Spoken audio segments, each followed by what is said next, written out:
Welcome to today's FDP session organized by AI, Department of Biotechnology, the Oxford College of Engineering, sponsored by AICT New Delhi. So today's guest speaker for this session is Dr. Vidya Niranjan. She is a professor and head of the Department of Biotechnology, RV College of Engineering, Bangalore. She is one of the leading bioinformaticians in India. Dr. Vidya Niranjan is a professor and head at RV College with 24 years of industry and teaching experience. She has around 12 years of research experience exclusively. So, ma'am, on behalf of the staff, student, and the management of the Oxford College of Engineering, I, Salma, take it a privilege to welcome you to this FDP session, and we welcome you for being a guest speaker to our FDP session 1 of 15 March 2021. Welcome, ma'am. Thank you for the kind introduction, and I would also like to thank Dr. Manjunath who gave me this opportunity to address the people.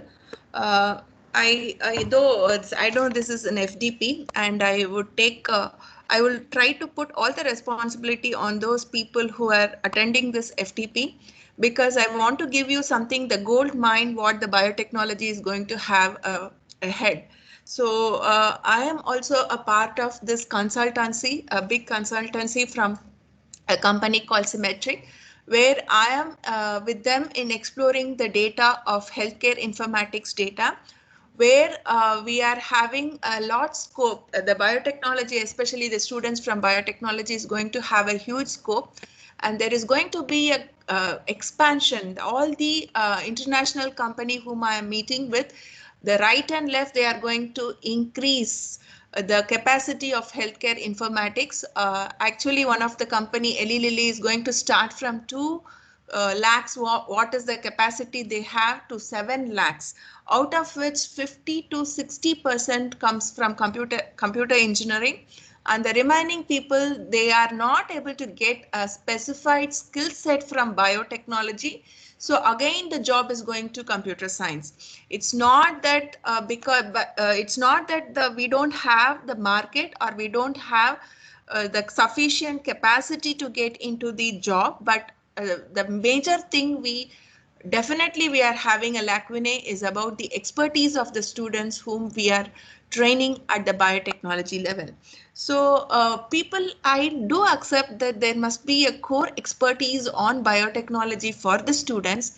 Nevertheless, to have a niche over others, or you have to compete both on biotechnology as well as the computer science people, the students have to be equipped with information science or bioinformatics or life science informatics, whatever you call it. You have to be IT enabled, and it's just I think icebreaker which will help you to get into that. And especially the biotechnology students who have the core expertise do have a huge market, and definitely have a good package to get into it. You must be all knowing that there are crores and crores of rupees are invested on this clinical data management, and especially as a biotechnologist, the clinical data management and its application is very important, since we are all driving towards the application oriented research projects, or everything, even the projects what we get from DBT or DST or whatever it is, they are asking what could be the application. So application on the biotechnology can be on two sides. One is on a human or the life, another is the plant life. So there must be a clear cut applications to the you have to either help farmers or doctors to get into it. So that is how the maturity of biotechnology go. So I just give the responsibility of the people, faculties who are attending this, to enable the students with that. So now, as you know that the market is growing, definitely we are looking out for young entrepreneurs. It's very difficult for the classical biologist or a classical computer scientist to start these companies where there is a niche. I feel there is a strong there is a strong potential for the young people, especially engineering, biotechnology, engineering pass out students to start these companies and definitely have a better future than going to the jobs. So my complete agenda for this is to align with your FDP as well as with the biotechnology as well as the market, and to create entrepreneurship towards the students. This is one of the gold mine which has to be given to the students, which has to be informed to the students, which has to be sort of you have to handheld the students to get into this. Even me, I have a consultancy from a big software company who is ready to spend. So I have taken 3 interns for just to do this, and there is a huge gap between the research and the clinical data management where every software company is facing.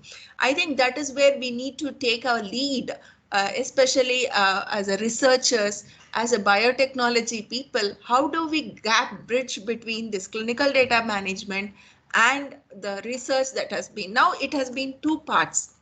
So the clinical data management and the analysis and the just statistics have been done, but the interpretation part where the doctors portfolio is not more on the research and more on treating the patients, unable to have a sort of closed loop between this. So this is what is hidden treasure.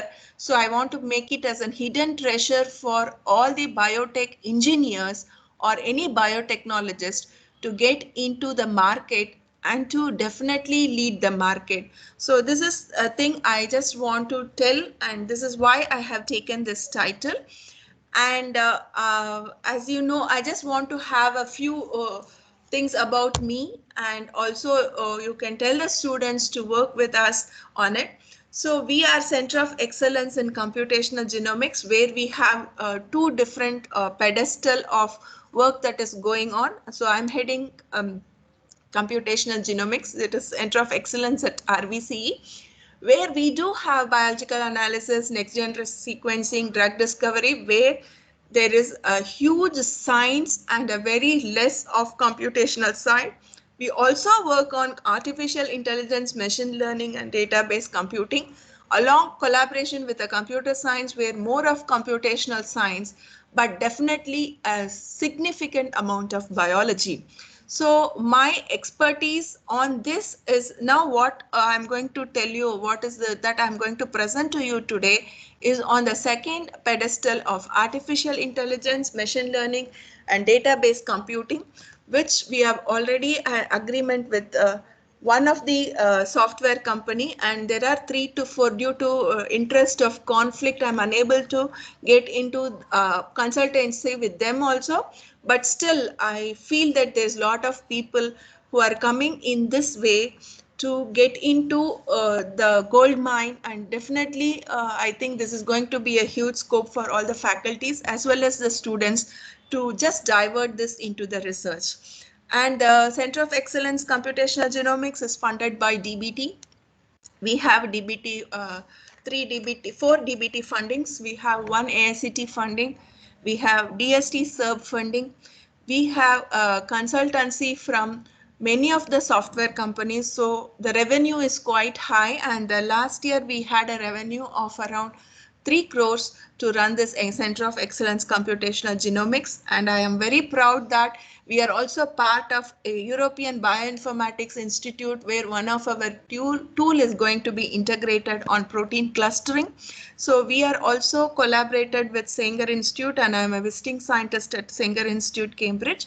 So these are some of the potentials, and all these are possible only with an excellent students who helped me in all the projects in executing and also contributing more of innovation. So this gives me a confidence that the students who are from biotechnology department is going to crack a huge gold mine, and it's a high time that this faculties of us to give them the opportunity and handheld them to get into this entrepreneurial mode. So today I would like to give you something about only very specific about this health informatics data. So health informatics data, we are collaborating with one software company. Nevertheless, we are also working with Imperial College London and Narayana Health, and we are also helping them to enable their clinical data analysis, which I want to just tell you that. So when the students or the faculties just to try to find out a small gap where the clinical data management is slightly outsourcing it to the research center, can be integrated there and you can help them to get into it. So this is going to open a big scope for every one of this. So before that, it's not easily, nothing is easy, getting funds or getting collaborated with thing. But the thing is, we need to know what exactly it is and where exactly we can contribute to the people so that it will be a win-win situation. So that is one of the mindset what all the faculties to get trained themselves so that you can become more successful. So what are the important things to be noted when you want to get into this gold mine is data analytics in healthcare? What is it happening? What is that it is, or what are the different types of analytics and different analytics method, who are the expertise you needed, and how do you bridge all the expertise to get to give a great value addition to the project and hence to the collaborator. So this is what you need to be very clear about before getting into any of the MOUs. So for this, I just want to give you a few things, that is data analytics in healthcare, what is the data elements and their attributes, and 9 steps of data analytics process. If you master these 3, you can definitely give a value addition, and nothing will work when nothing will work on a very vague process. So you need to go into deep and understand what it is and then contribute to them. So what is the big picture? So clinical data everywhere is just a sort of in air. What exactly it is and why there is a problem? What is the why there are crores of rupees are invested on it?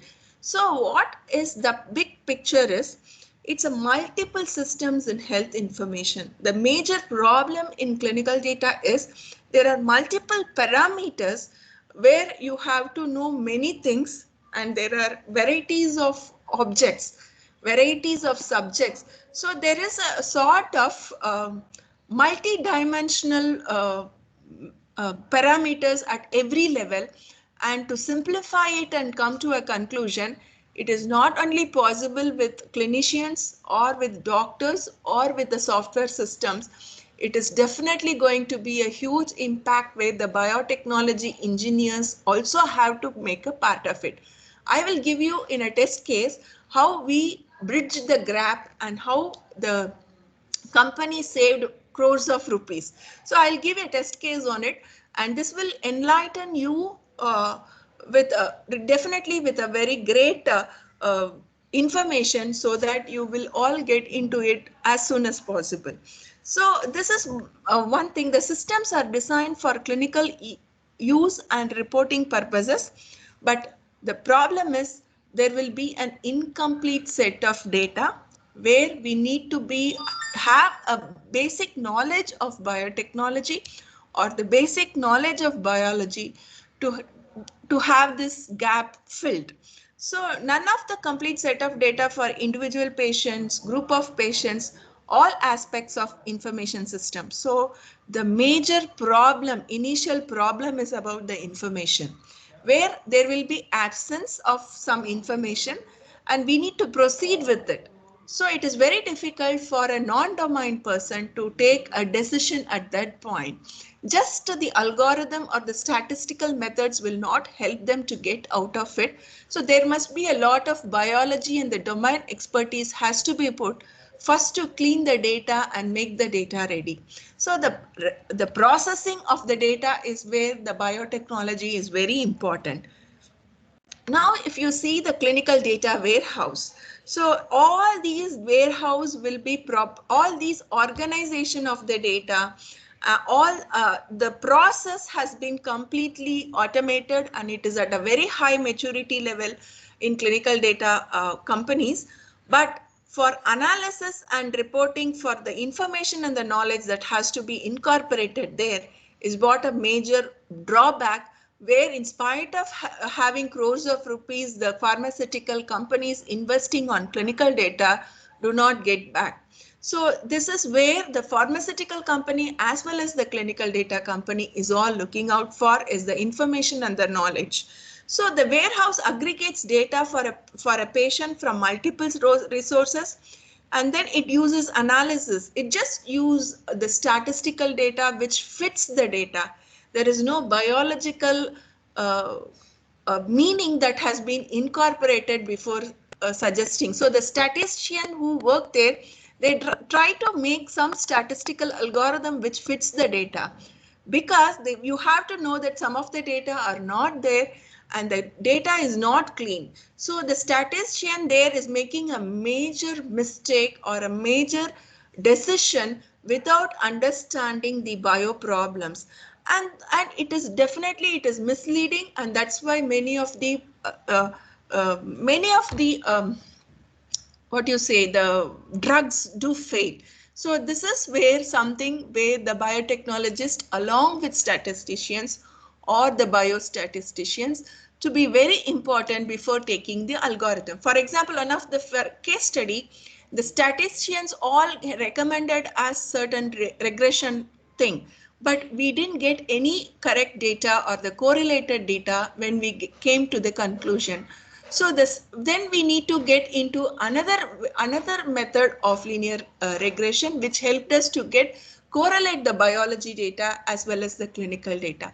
So in the clinical data analysis, if the biologists are not there a part of it, it becomes a major problem right from the initial decision making on what algorithm to be used for the statistics based on the clinical data that has been provided, because the clinical data that has been provided is most of them are done by the nurse for the healthcare sector people who do not have much idea about either the programming or the biology. They will be either the staff nurse or the a person who just assists the doctors. So they are not eligible to give us the complete data. They do not have the complete idea about what is the data that has to be given to them for the further analysis and the conclusion. So I think even to have these, there must be some biologist even at the level of clinical data, what you say, collecting the clinical data, and that it has to be verified. So the biologist, absence of biologists or the biotech engineers at the data collection itself is a major problem. I think that is where one of the biologists has to be included, and then requires an extract transform load process. So it has to have, since there is a multiple way of having this clinical data, how do you extract, make it proper, and then there must be a curator before it goes for further analysis. So I feel that in the clinical data warehouse, these are some of the important biologists where it is needed, and the industry do not have it, which is a major drawback for them. And the data element, what is the data element? Is the atomic unit of the data that is finely grained as a precise meaning. So the data has been churned and given all the possible analysis. Do they have a precise meaning? So people always think bioinformatics. I am in bioinformatics for almost a period of 20 years, where everybody thinks just running an analysis tool is what is bioinformatics. Definitely not. If your brain is not being applied in any of the work you do, and definitely it doesn't have any significant value. And since some of the bioinformaticians who does just run the tool, the major drawback in bioinformatics happened. So that is how it is also now happening in the clinical data informatics, where people are just churning the data. Everybody thinks that they have given the perfect thing, but where is the integration? Where is the biology integration and the meaning? And then get back to the doctor, physician is something where it's a huge gap that is happening. I think that is where the market is, and that's where the gold mine, where people have to get it. And the level of which data are created and collected, and here also there is a need of biotech engineers. level that is necessary to define clinical models and input for clinical decision making. We need a biotechnology engineers who have a knowledge of core domain as well as information technology and understand the biology in it, and the level at which data elements can be precise, uniquely and unambiguously defined. This is very important. So all the definition, if you see in the clinical data, is very ambiguous, and you cannot have any further processing cannot be done with the data. So these are some of the independent of use, location and circumstance. This is also where I need people have to pitch in for the great market that is ahead. What simplifies achieving semantic interoperability? This is very important and essential for computer understandability. So this is where I think the students have to get into it and make a market out of it. So now we were talking about all the data and where exactly the gaps and how this biotechnology is going to help them or give them the value addition. Now I want to give you a great idea about analytics. The analytics, either it can be anything, any analytics, how it can be done, and what are the different phases of analytics. Even at our research level, we just to see that all these are all so that we come into a proper conclusion. So the discovery of meaningful pattern in data is one of the steps in the data life cycle of collection of raw data, preparation of information, analysis of patterns, synthesis knowledge, and action to produce value. So if you see the data science process, raw data collected, data is processed. So exploratory data analysis, this is where few biotechnologists has to be there to have a clean data. After having the clean data sets, I think we should have all the models and algorithms that has to be implemented.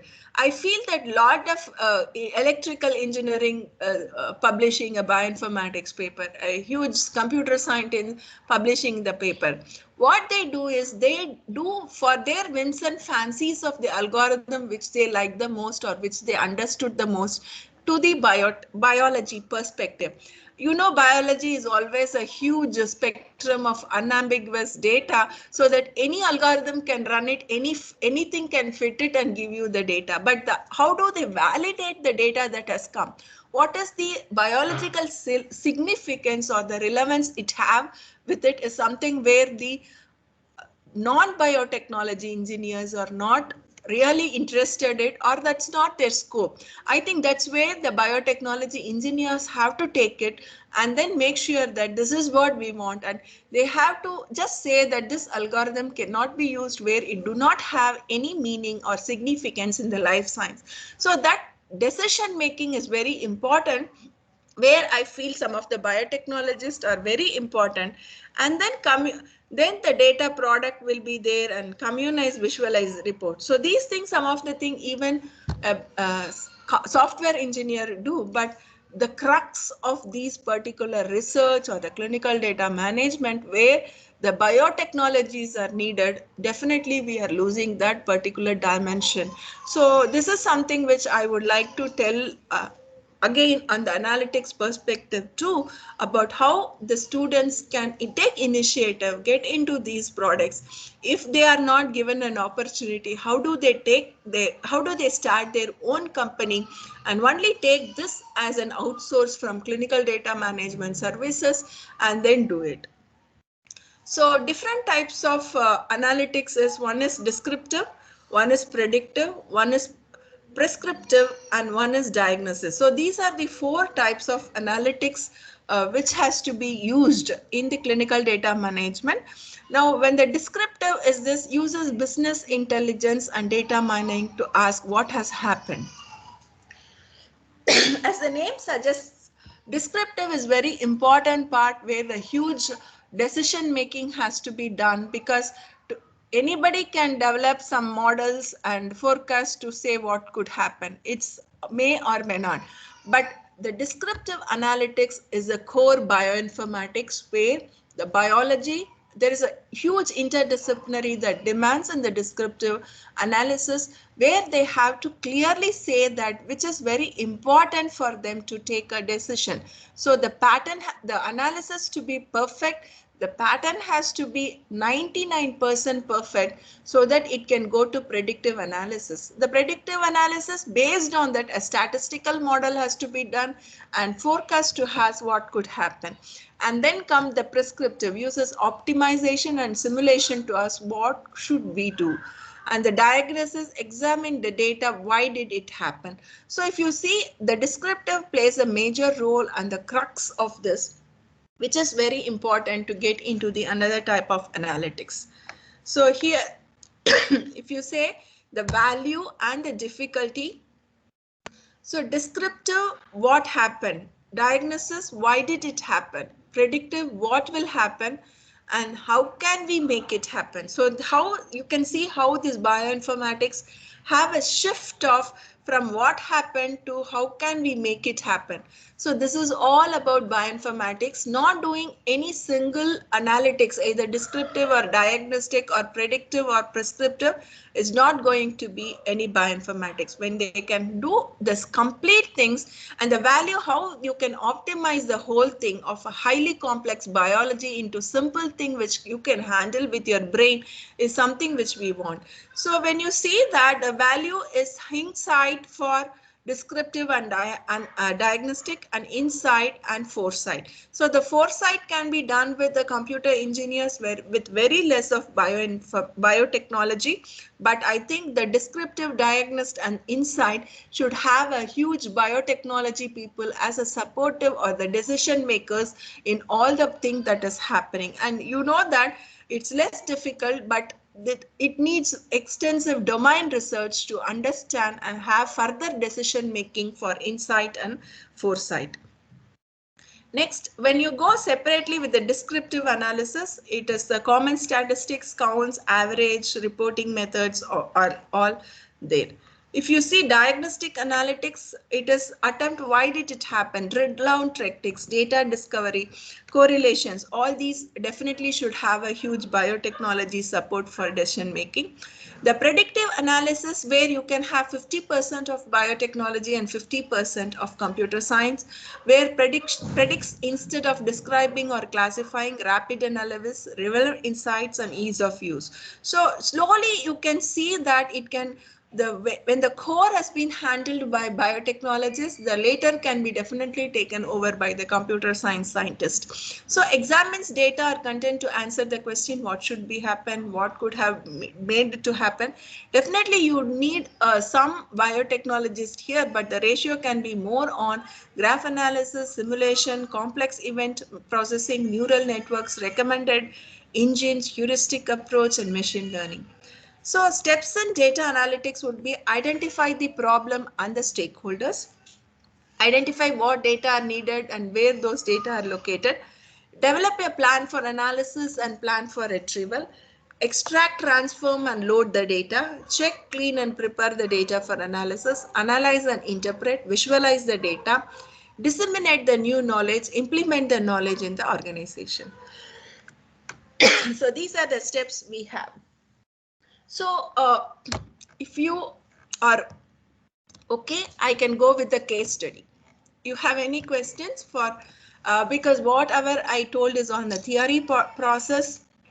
If you understand or if you don't have any questions, I can go for a clinical data, a case study where our lab has worked and had given a significant contributions to the clinical data, where they are in the process of optimizing. At least they say that 20 crores can be saved during this particular of where the biology or the bioinformatics being the huge support in decision making, where do not have any false positives. Any questions? Ma'am, at the end of the session, they will be asking, ma'am, you can go ahead. Okay, fine. So let me continue with the case study, what we have done on hemodialysis. So we had a very good clinical data. I think it's the best data I've ever seen. We had a huge hemodialysis That is, people who have a kidney problem, they undergo dialysis thrice a week or twice a week, depending upon the doctor's advice. During the dialysis, many do not survive, few survive, and they have found out a huge experiments on this. There was a company who could give a huge fundings on making this happen, and the data was extremely good, and we took around 1 month to analyze each and everything, and we did a new methodology to give them a complete, and the doctor who is a clinical head of this work told that it is easily acceptable and to implement and give back to the pharmaceutical company. So these are some of the things which it's a live data, and we have done it on analysis, and this is a confidential agreement where I could not share the data with you, but nevertheless I can give you what all the things we went and where we did value addition to the company and how we were able to be successful with this consultancy company. So these are the parameters which are affecting the hemodialysis. So hemoglobin, this is something, sodium, potassium, BMI, bicarbonate, calcium, phosphorus, albumin, creatine, uric acid, vitamin D, serum. So these are some of the things, the data where they have given, and we found out the range of all the data between these ranges. So I'm not going to share the data, but I'm giving the range of data for people or the patients who have undergone hemodialysis. So we are interested in, so initial analytics have been done. So we jumped towards the predictive risk score. So observe the parameters in each category, identify the parameters which are patient's health, access the root cause of the events or risk the threshold value.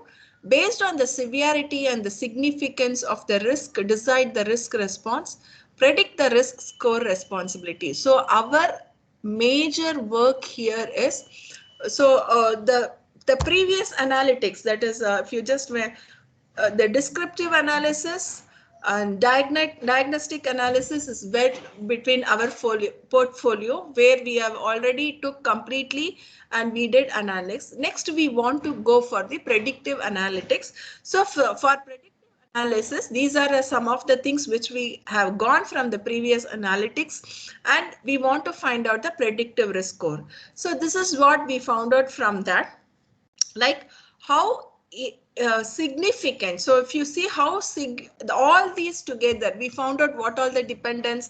So huge calculations have been done, which I don't want to tell you. It's just a general thing. So what we did is we found out about all the things, and age and mortality and everything. We just correlated using all the statistics, which is I'm not going to tell you because it's going to take huge time, and we do have a confidentiality from the agreement with them that we will not share it. But we would like to say that how we have given a probability of predictive risk score from the biology expertise or the bioinformatics expertise we have, to tell them that which are the parameters. So when they come for dialysis, if there is a dip in certain measures, so what all the parameters, which is very important, we have given them clue that if at all they are coming for dialysis, and if there is a dip in certain clinical pathology data, you have to be very sure. We found that particular person will have a higher mortality rate, and he has a very risk of getting where either doctor has to redo something or has to go for transplant immediately.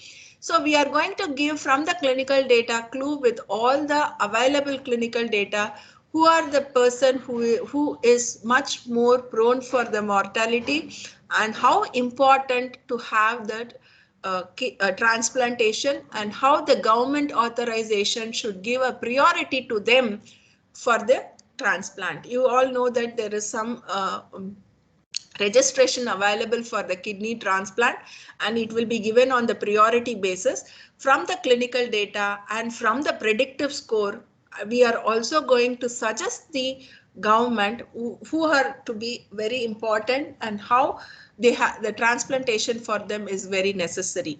So this is what we have done, is how severe the outcomes if the risk event occurred. So we found out it is when some of the things, you can fix any of the dependent or independent variable in this predictive risk score, and we gave this chart to the doctor and say that the consequence is very severe when there is an almost certain, so mortality can be almost certain for different parameters. So I'm not putting the parameters here because we cannot do that, because the research is it's very highly confidential. You can say that these are different parameters, and we will say that what are the prediction.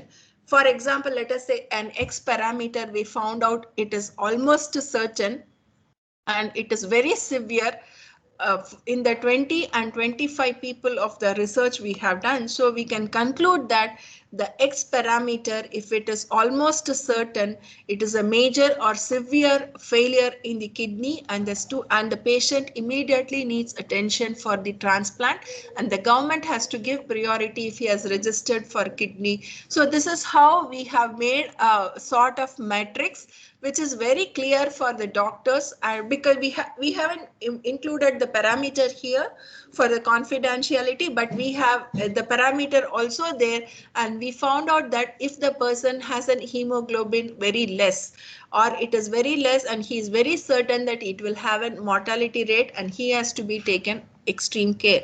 If the person has got high potassium, it's very rare and they have a very low risk of that, they can continue for dialysis for some time, and the priority can be given for the transplantation little later. So this is what we have given a score for the doctor with the help of the data, clinical data which we had, which was done across the world.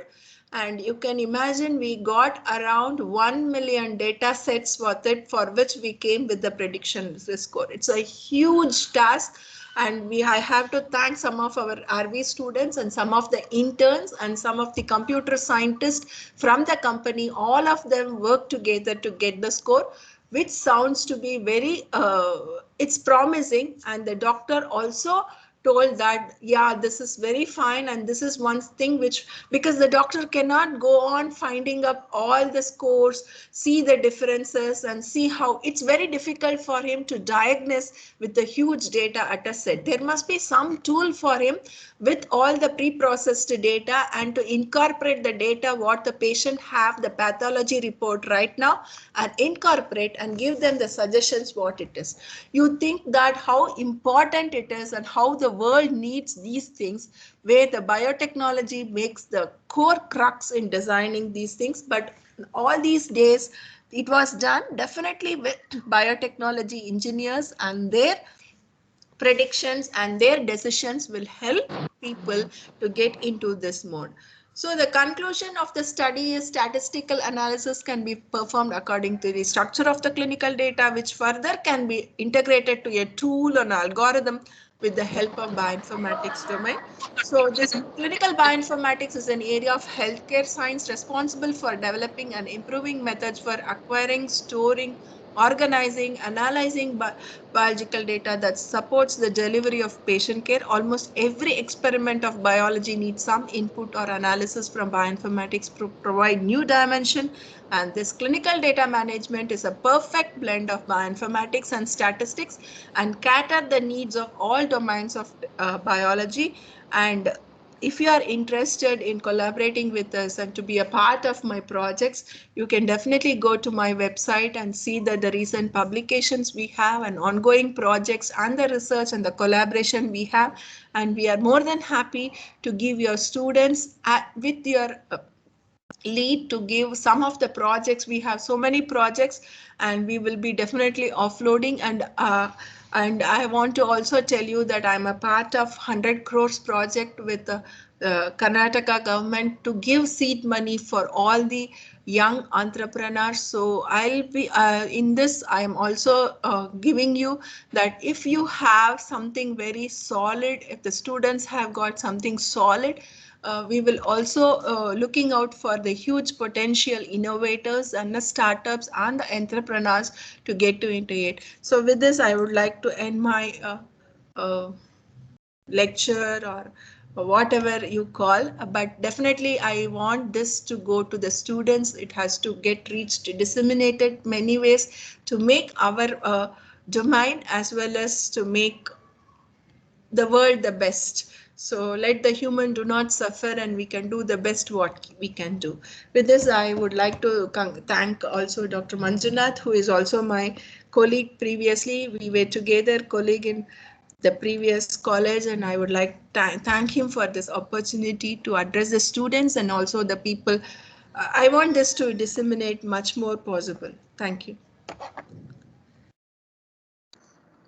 Thank you, ma'am, for that informative talk. Participants, if you have any queries, questions, you may please unmute and ask. And if there are any students also in this session, you may inquire about the internship that ma'am can provide either through her consultancy or the company where she is associated and the college that she is associated with.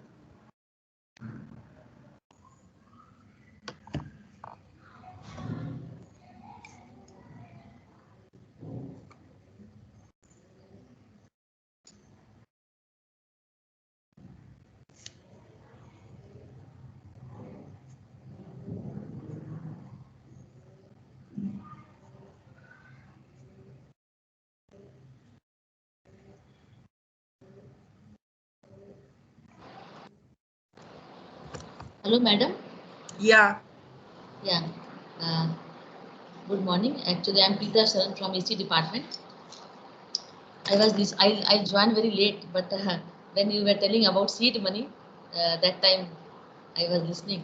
So whether this seed money will be for biotech students or any EC student also, those who are having potential idea of a startup or entrepreneur? No, it's for biotech. Okay. But you can have a collaboration with biotech and EC and come up with a product.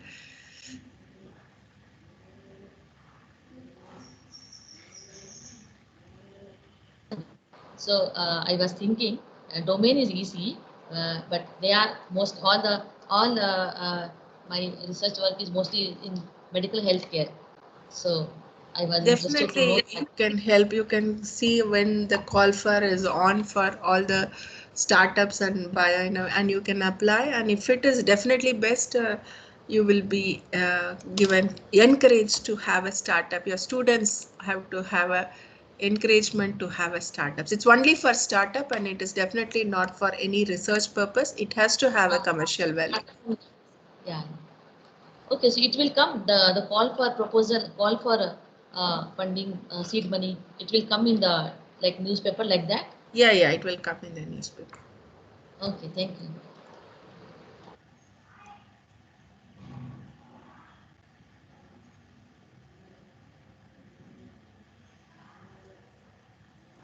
Any more queries from the participant end?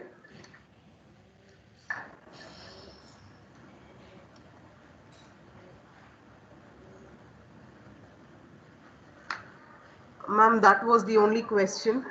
So we would officially all of like you to understood close. the talk. I don't know whether I could able to reach you all with my presentation.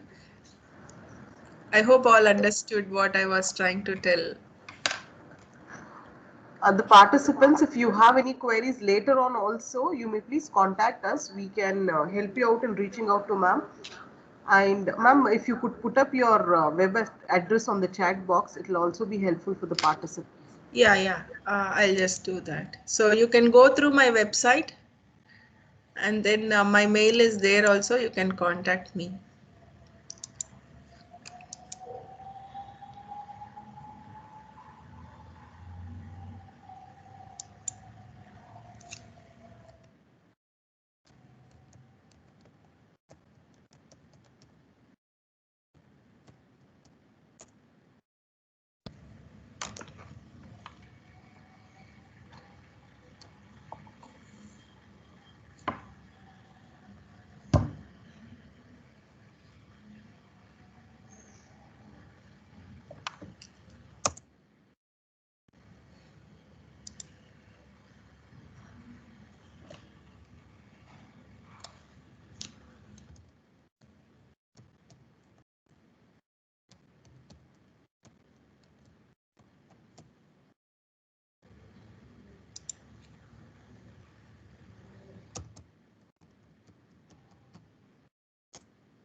Thank you, ma'am, for that web address and your contact information.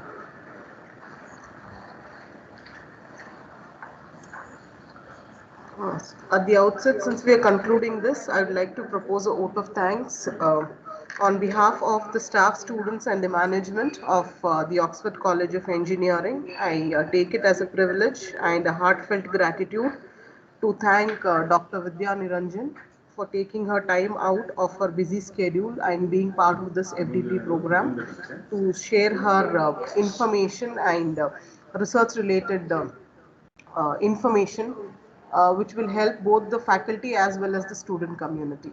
Ma'am, thank you once again for being part of this FDP program. Thank you, ma'am. Thank you. Ma'am, you may kindly log off, ma'am.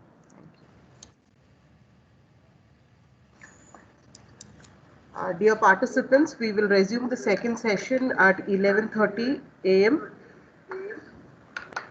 The web link is shared with you on your email as well as in the WhatsApp group. Kindly join us back at 11:30 for the next session. We will be officially logging off now. Thank you.